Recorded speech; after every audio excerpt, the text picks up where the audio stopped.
Segunda carta de Paulo aos Tessalônicas, capítulo 2, versículo 13. Amém, irmãos?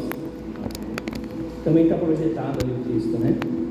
Diz assim, a palavra de Deus: entretanto, devemos sempre dar graças a Deus por vós, irmãos amados pelo Senhor, porque Deus vos escolheu desde o princípio para a salvação, pela santificação do Espírito e fé na verdade, para o que também vos chamou, mediante o nosso Evangelho, para alcançardes a glória de nosso Senhor Jesus Cristo. Assim, pois, irmãos, permanecei firmes e guardai as tradições que vos foram ensinadas, seja por palavra, seja por epístola nossa. Ora, nosso Senhor Jesus Cristo mesmo e Deus, o nosso Pai, que nos amou e nos deu eterna consolação e boa esperança, pela graça, console o vosso coração e vos confirme em toda boa obra e boa palavra. Os irmãos podem tomar seus assentos. Meus irmãos, todos os dias nós somos, diríamos assim, como que bombardeados, né, por uma infinidade de notícias, e na grande maioria essas notícias elas não têm assim um viés positivo. Elas sempre estão retratando uma sociedade que se mostra cada vez mais decadente em todos os seus aspectos. Mesmo que a vida, em muitos aspectos, ela até, diríamos assim, tenha melhorado, sobretudo no que diz nas questões econômicas, mas quando a gente avalia outras questões, como as sociais, culturais, questões de costumes e valores, nós temos a nítida sensação, mais do que uma sensação, a percepção de que a sociedade está cada vez mais decaindo. Não sei se os irmãos têm essa compreensão, mas existe uma chamada agenda global, onde está procurando, né, se impor certos costumes, certos valores no meio da sociedade, sobretudo a sociedade ocidental. E essa sociedade, ela está cada vez mais ruindo os seus valores. Eu estava conversando com a minha esposa antes de virmos para o culto.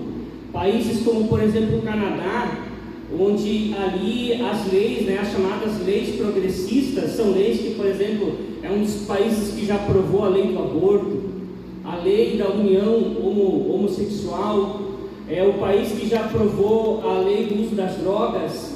E agora, recentemente, meus irmãos, o Canadá aprovou a lei do suicídio assistido. Olha só, principalmente para pessoas que têm problemas mentais. Então o indivíduo ele está passando, por exemplo, por uma situação de depressão, e se ele desejar tirar a sua vida porque ele entende que não tem mais sentido, o Estado banca. Ele tem um suicídio assistido pelo Estado. E isso é apenas um exemplo daquilo que está se tornando principalmente o mundo ocidental. O valor à vida, o valor à família, aquilo tudo que nós até então prezávamos porque entendíamos que são valores da palavra de Deus, estão sendo desconstruídos. E a palavra de Deus, ela nos dá essa profecia, porque isso aponta para o fim. Então, assim como a gente quando ouve as notícias e elas nem sempre dão para nós uma sensação boa, pelo contrário, elas geram preocupações, ansiedade na vida das pessoas.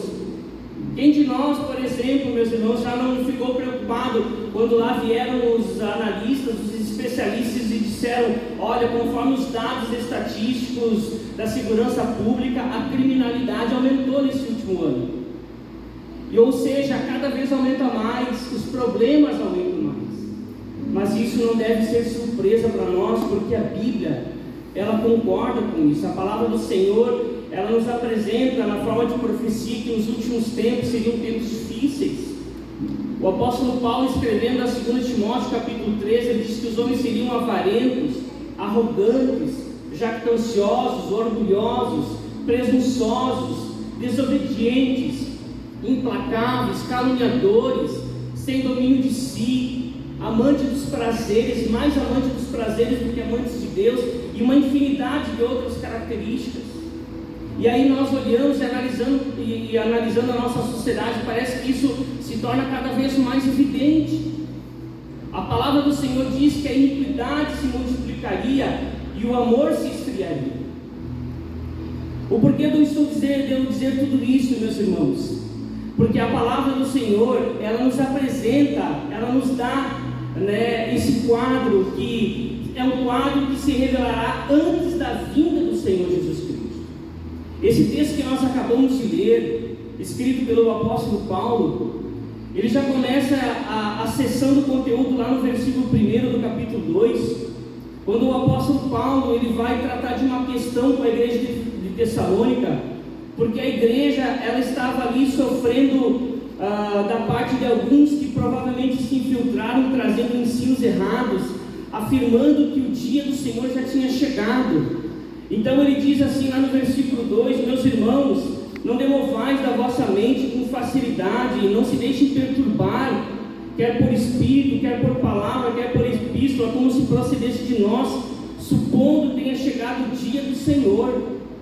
Paulo está dizendo: não, meus irmãos, o dia do Senhor ainda não chegou, mas ele vai chegar.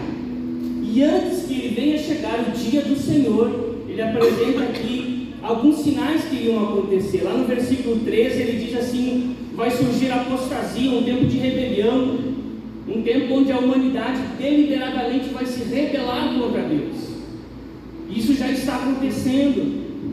Muitos lugares, gerações novas, elas já não aprendem mais de Deus. Nós ainda, graças a Deus, vivemos num país onde se aplica os valores da religião. Eu tenho trazido uma série de mensagens nas segundas-feiras sobre a religião, mas em muitos lugares já está completamente secularizado. Novas gerações já não têm mais um entendimento do que significa Deus, o que é Deus, o que é a Bíblia.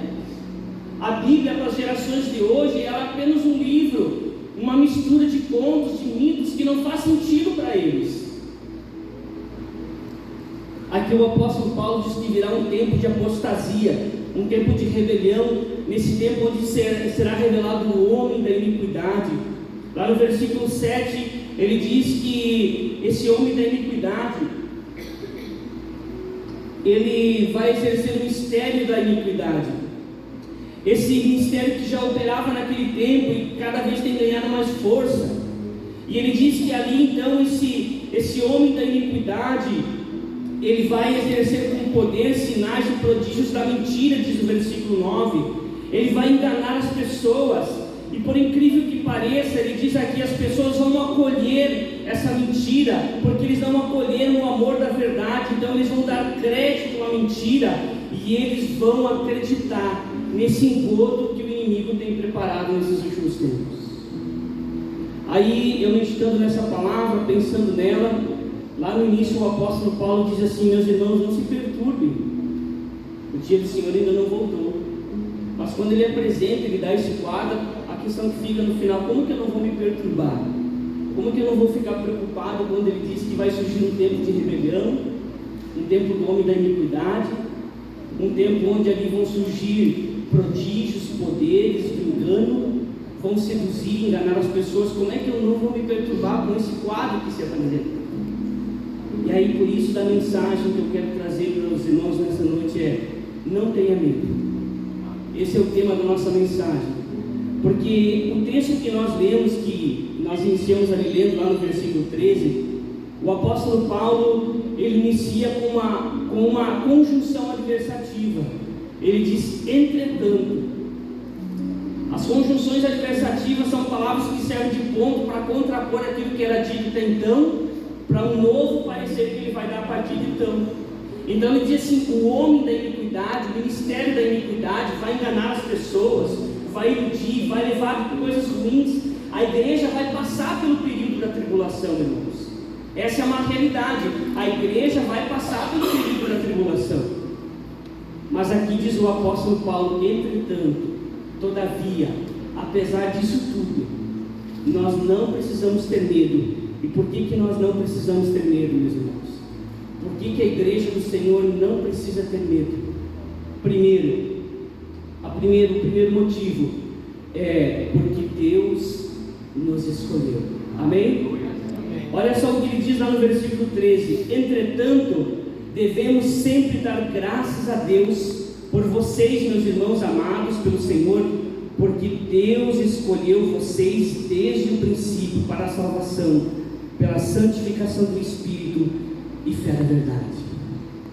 O maravilhoso disso tudo, meus irmãos, é que apesar desse quadro extremamente caótico, de tempos difíceis, tempos ruins, de valores que estão sendo jogados para o ralo, de uma sociedade onde cada vez mais vai ser difícil nós proferirmos e professarmos a nossa fé, todavia, apesar de toda esta realidade, o apóstolo Paulo diz: vocês são diferentes, vocês não vão com o mundo, vocês não vão ser arrastados pelo pecado do mundo, vocês não vão cair no engodo do ministério da iniquidade, vocês não vão cair no engodo da mentira, dos poderes e prodígios da mentira. Sabe por quê? Porque Deus escolheu vocês. Isso que é maravilhoso, saber que nós somos o povo escolhido de Deus. E eu quero destacar aqui, embora o texto não nos apresente de uma forma explícita, mas a gente entende pela revelação da palavra do Senhor, é que os dias que antecedem a volta de Jesus são chamados dias, e a gente não sabe propriamente o tempo que vai durar, é o tempo da grande tribulação, mas o dia da volta do Senhor, há pelo menos 3 designações que eu encontro na Bíblia, pode ser que tenha mais, mas eu sei de 3. Ele é denominado dia do Senhor, aquele dia em que o Senhor Jesus Cristo vai voltar, o dia da ira do Senhor e o dia da vingança do nosso Deus. Os profetas lá do Antigo Testamento, eles sempre se referiam àquele dia como o dia da ira do Senhor. Eu quero destacar, dentre muitos que eu poderia aqui ler, eu quero destacar um deles que está em Sofonias capítulo 1 e versículo 14. O profeta ele diz assim: está perto o grande dia do Senhor, está perto e muito se apressa. Atenção, o dia do Senhor é amargo e nele clama até o homem poderoso. É dia de indignação, de angústia, de alvoroço, desolação e escuridade, densas trevas, de trombeta e de rebate contra as cidades fortes e contra as torres altas. O dia da ira do Senhor, quando Deus ele virá para manifestar a sua ira e julgar as nações.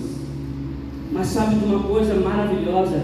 Porque eu e você fomos escolhidos por Deus.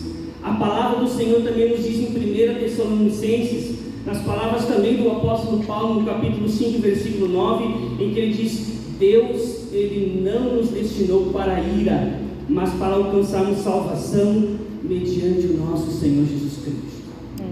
Se naquele dia, meus irmãos, será o dia terrível do Senhor, o dia da vingança do nosso Deus, e ele vai exercer a sua ira santa contra esse mundo que se rebelou contra ele, que deu crédito à mentira. Para nós, o povo de Deus, vai ser um dia de alívio, porque nós seremos arrebatados, nós fomos escolhidos por Deus, irmãos.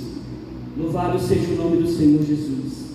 O próprio Senhor Jesus, ele nos diz lá no capítulo 13, versículo 36 do Evangelho de João: por isso quem crê no Filho tem a vida eterna, o que todavia se mantém rebelde contra o Filho não verá vida, mas sobre ele permanece a ira de Deus. Sobre o mundo permanecerá a ira do Senhor, mas nós, meus irmãos, Deus não nos destinou para a ira, porque naquele dia estaremos aguardando dos céus o Filho de Deus, a quem o Senhor ressuscitou dentre os mortos, Jesus, e é Ele quem nos livra da ira vindoura, conforme nos diz 1 Tessalonicenses capítulo 1, versículo 10.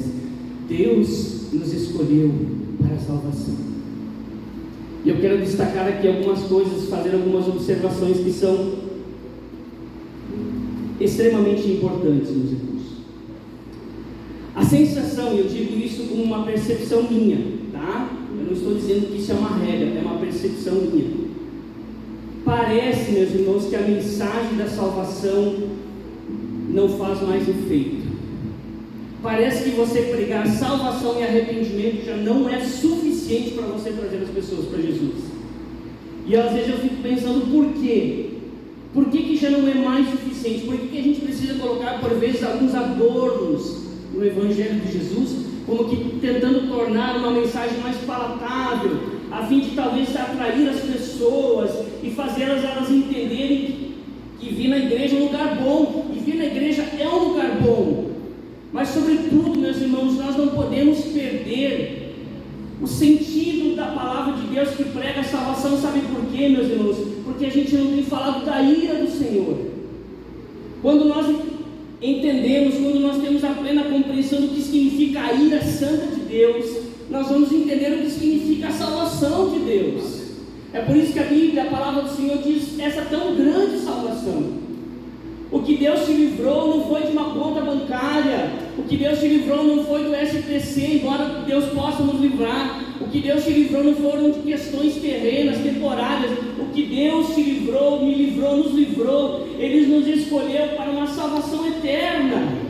E mesmo que talvez venhamos passar por dificuldades, por momentos ruins, nós precisamos ter sempre em mente de que as circunstâncias terrenas, sim, elas podem ser difíceis, mas temos sobre nós uma promessa maravilhosa, de que um dia nós estaremos com o Senhor para todo sempre, para todo sempre, para todo sempre e para todo sempre.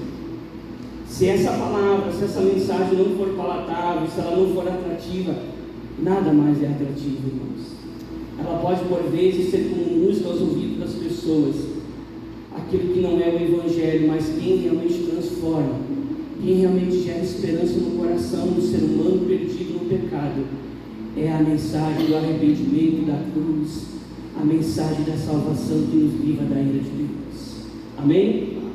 Essa é uma primeira observação. A segunda observação que eu quero aqui destacar dentro dessa realidade de sermos escolhidos por Deus para a salvação, é que não tem nada a ver com os nossos méritos. Deus, quando Ele nos escolheu, e o texto aqui nos é bem claro, quando Ele diz Deus nos escolheu, não havia nada em nós que pudesse atrair a atenção de Deus. Deus não nos escolheu porque éramos bonitinhos, porque Deus olhou para nós e disse: olha, sabe que ele é um cara legal, eu acho que eu vou escolher ele para ser meu servo. Sabe que ele tem um coração bom. Não, meus irmãos, apesar da nossa realidade, apesar do nosso pecado, Deus nos escolheu, e nas palavras que o apóstolo Paulo diz em Efésios capítulo 1, versículo 4, Deus nos escolheu antes da fundação do mundo, para sermos santos e irrepreensíveis perante Ele. Foi Deus quem nos escolheu, a obra da salvação partiu tudo de Deus, e isso é maravilhoso. Em Efésios 2, 8, 9, a palavra é uma palavra muito conhecida. O apóstolo Paulo diz assim: porque pela graça sois salvos mediante a fé, e isso não vem de vós, é dom de Deus, não de obras, para que ninguém se glorie. O maravilhoso disso tudo, meus irmãos, é que quando um dia nós chegarmos lá no céu, olharmos face a face o nosso Deus, e nós vamos poder dizer para Ele: muito obrigado, Senhor, porque não tinha nada para te apresentar, mas o Senhor mesmo assim me escolheu na tua infinita misericórdia, na tua infinita bondade, na tua infinita graça. O Senhor me escolheu, o Senhor te escolheu. E a terceira observação é que a salvação, meus irmãos, é muito mais do que um discurso, mas se revela na prática. Na primeira carta aos Tessalonicenses, o apóstolo Paulo escreveu o seguinte, falando aos irmãos. Ele diz assim: eu agradeço a Deus por vocês, mencionando vocês nas minhas orações, porque eu recordo diante do nosso Deus e Pai a operosidade da vossa fé, a abnegação do vosso amor e a firmeza da vossa esperança no nosso Senhor Jesus Cristo. E com isso, meus irmãos, eu reconheço a eleição de vocês. Ou seja, o apóstolo Paulo está dizendo assim: eu vejo na vida de vocês uma fé operante, eu vejo na vida de vocês um amor abnegado, eu vejo na vida de vocês uma esperança viva. E porque eu vejo essas características na vida de vocês, eu reconheço que vocês são um povo eleito de Deus. Sabe o que é maravilhoso, meus irmãos? É nós testemunharmos da nossa fé. Mas o mais maravilhoso é as pessoas perceberem a fé na nossa vida. É as pessoas perceberem Cristo na nossa vida. É as pessoas perceberem que nós temos as qualidades de Cristo no nosso viver. E isso é que nos dá como que um selo, uma garantia de que nós somos de Deus. Eu estava ali pensando e meditando, meus irmãos. Sabe que existe um debate muito grande, um chamado debate teológico, que diz assim: nós obedecemos para sermos salvos, ou nós somos salvos por isso que nós obedecemos? Eu penso muito mais, meus irmãos, que nós obedecemos, nós somos salvos por isso que nós obedecemos, porque na nossa própria força nós não conseguimos viver os propósitos de Deus, mas porque Deus nos escolheu, porque Ele nos resgatou, porque Ele nos trouxe para uma nova vida. A agora nessa nova vida em Cristo, nós conseguimos viver a vida de Cristo. Amém? Então não tenha medo, porque Deus te escolheu para a salvação. A segunda, meus irmãos, por que nós não precisamos ter medo dos tempos da tribulação, nem no dia da ira de Deus? Porque nós somos um povo chamado por Ele. Olha o que ele diz no versículo 14. O primeiro ele diz: Deus vos escolheu. Mas agora no versículo 14: para o que também Deus vos chamou, mediante o nosso Evangelho, para alcançardes a glória do nosso Senhor Jesus Cristo. Deus nos chamou para alcançarmos a glória do nosso Senhor Jesus Cristo. Os irmãos sabem que, até foi lido domingo passado, nós fomos feitos à imagem, o ser humano foi feito à imagem e à semelhança de Deus, amém? De toda criatura, de toda a criação, apenas a criatura humana foi feita à imagem e à semelhança de Deus. Os irmãos, quando leem esse texto, qual é o entendimento que os irmãos têm? Será que a Bíblia está falando sobre um aspecto físico? Não, porque Deus ele não é um ser físico. Deus é espiritual, Deus ele não tem uma forma corpórea.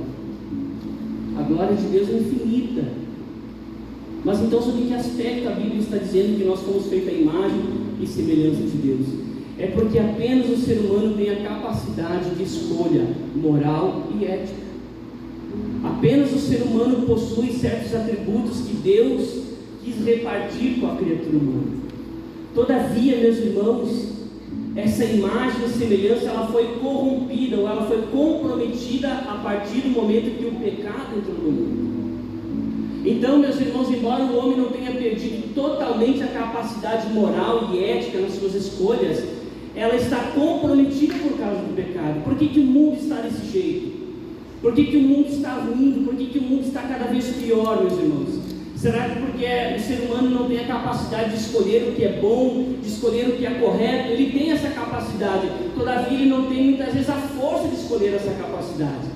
É como disse o apóstolo Paulo lá em Romanos 7, o bem que eu quero eu não faço, mas o mal que eu detesto, é isso que eu acabo praticando, de sorte que não sou eu quem faz, mas é o pecado que habita em mim.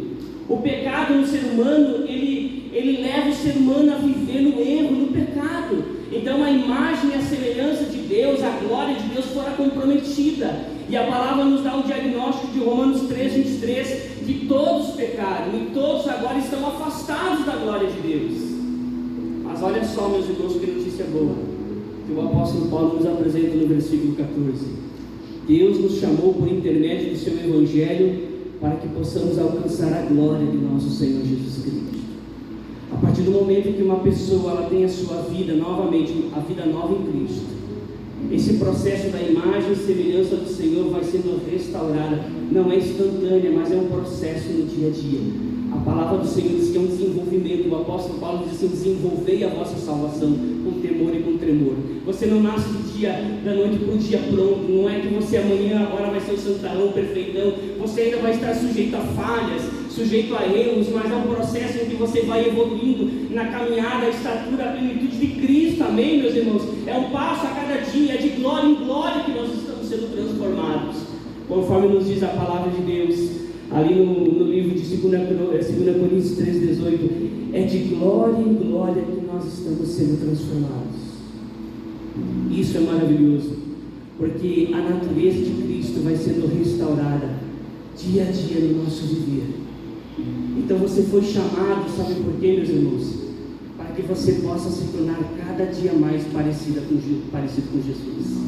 Aquilo que você foi ontem, hoje você é melhor. Aquilo que você será amanhã será melhor do que você é hoje. E assim um progresso contínuo, constante.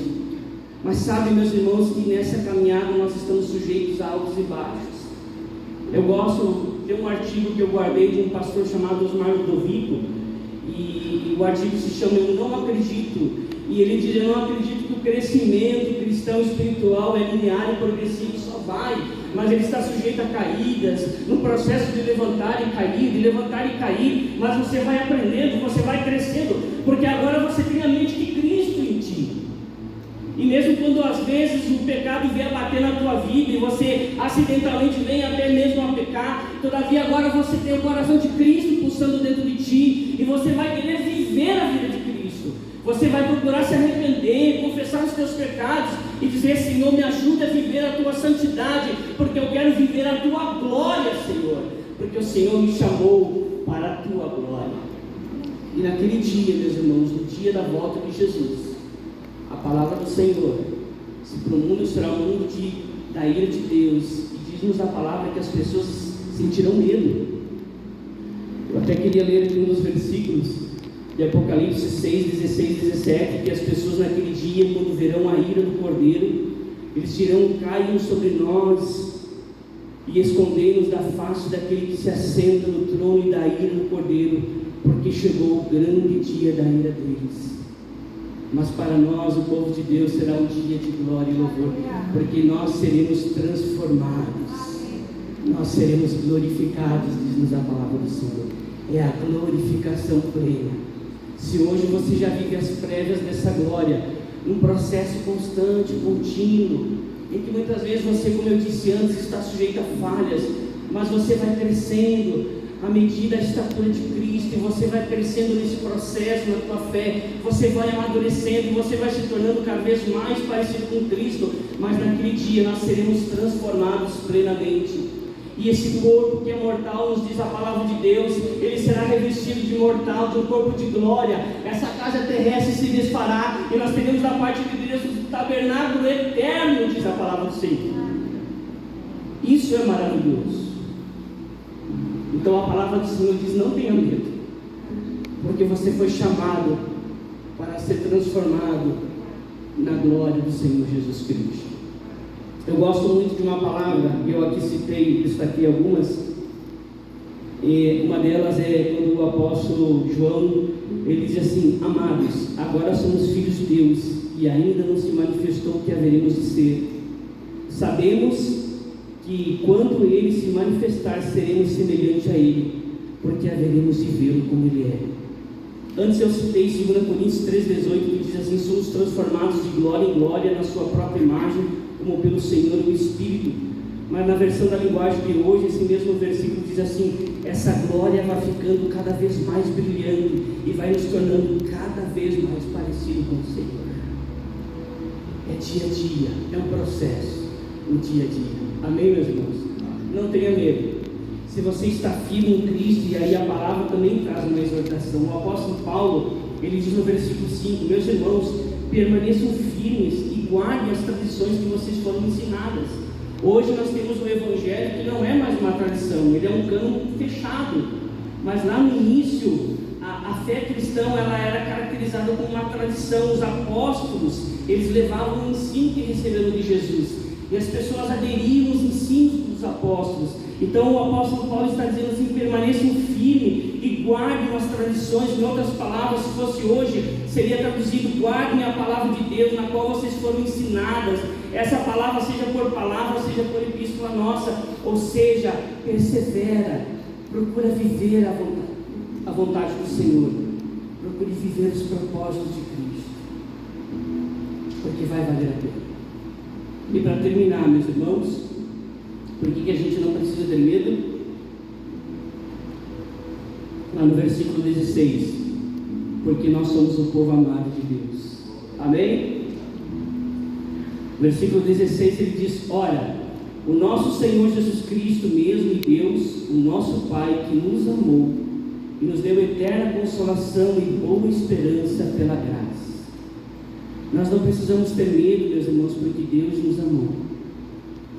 E eu estava meditando nessa palavra, e os irmãos vão perceber, pelo menos na tradução da linguagem, revista e atualizada, que é a que eu estou usando, o verbo está no passado, porque Ele nos amou. E aí eu na hora pensei assim: por que Ele não colocou porque Deus nos ama? Mas é claro que o apóstolo Paulo, ele está remetendo, meus irmãos, ao episódio da cruz. Ele está dizendo assim: meus irmãos, Deus nos amou, e a demonstração do seu amor foi a cruz do Calvário, quando Ele deu o seu Filho Jesus para morrer por nós. Então, quando a gente passa os perrengues da vida, as dificuldades, quando nós somos tentados a achar que Deus se esqueceu de nós, eu te desafio a sempre, pela fé, olhar para a cruz e você contemplar a cena da cruz, imaginar o Filho de Deus ensanguentado, ele sofrido, o Filho de Deus levando sobre si a minha e a tua iniquidade, e você poder dizer: Senhor, obrigado, porque ali o Senhor demonstrou quanto o Senhor me ama. E como nos diz a palavra, aquele que não poupou o seu próprio Filho, não nos dará com ele graciosamente todas as demais coisas. Se ele provou o seu amor para conosco quando ainda éramos os seus inimigos. Então, meus irmãos, você não precisa ter medo, porque se naquele dia, se nós, geração, ainda estivermos aqui por ocasião da grande tribulação, ou quando muitas coisas vierem à tona deste mundo que está cada vez pior, a palavra do Senhor diz assim: não se preocupe, não tenha medo, não fique receoso, porque você é amado de Deus. Você é amado porque Ele demonstrou através da cruz o quanto você é amado, e você é amado por isso que Ele te escolheu, você é amado por isso que é Ele que te chamou. E é interessante, porque eu quero aqui encerrar essa reflexão quando diz então o apóstolo no versículo 17: console o vosso coração. É importante lermos o versículo 16 para entendermos a ideia do apóstolo. Ora, o nosso Senhor Jesus Cristo mesmo, Deus, o nosso Pai, que nos amou e nos deu eterna consolação e boa esperança pela graça. Aí eu quero aqui parafrasear colocando uma frase, uma palavra que não está no texto, mas que está implicitamente no texto: ministre sobre vocês, ministre o consolo no coração de vocês e confirme toda boa obra e boa palavra. Ou seja, o que a palavra do Senhor está dizendo é: nos momentos mais difíceis, continue confiando no Senhor, continue confiando no ministrar da graça desse Deus, porque a palavra aqui na tradução, na versão da revista atualizada, é console o vosso coração, mas algumas outras versões traduzem como ânimo, como coragem. Ou seja, que Deus ministre no seu coração coragem, força e ânimo. E porque você pode ter a certeza da ministração dessa graça na tua vida, mais uma vez, porque a cruz é o referencial para a minha vida. A cruz sempre será o referencial para as nossas vidas. Para concluir, meus irmãos, o Senhor Jesus Cristo diz que virá um tempo denominado a grande tribulação, um tempo como desde o princípio do mundo até agora, até então não tinha havido nem haverá jamais. Eu não sei se você tem esse entendimento, mas a palavra do Senhor, ela nos diz que haverá um tempo de tribulação como nunca antes houve na face da terra. E a igreja vai passar por esse período da grande tribulação. Mas há uma promessa do Senhor, dentre essas que eu aqui mencionei, as três, há tantas outras. Uma delas, quando o Senhor Deus diz lá em Apocalipse 3, 10, 11: guarda a palavra da minha perseverança, que eu te guardarei no dia da provação que eu lançarei sobre o mundo. Guarda a palavra da minha perseverança. Precisamos guardar a nossa fé, porque naquele dia seremos guardados pelo Senhor. E eu queria encerrar com uma palavra que é uma das palavras que eu mais gosto. O apóstolo Paulo, escrevendo em 1 Tessalonicenses, ele diz: porque o Senhor mesmo, dada a sua palavra de ordem, ouvida a voz do arcanjo e ressoada a trombeta de Deus, descerá dos céus, e os mortos em Cristo ressuscitarão primeiro.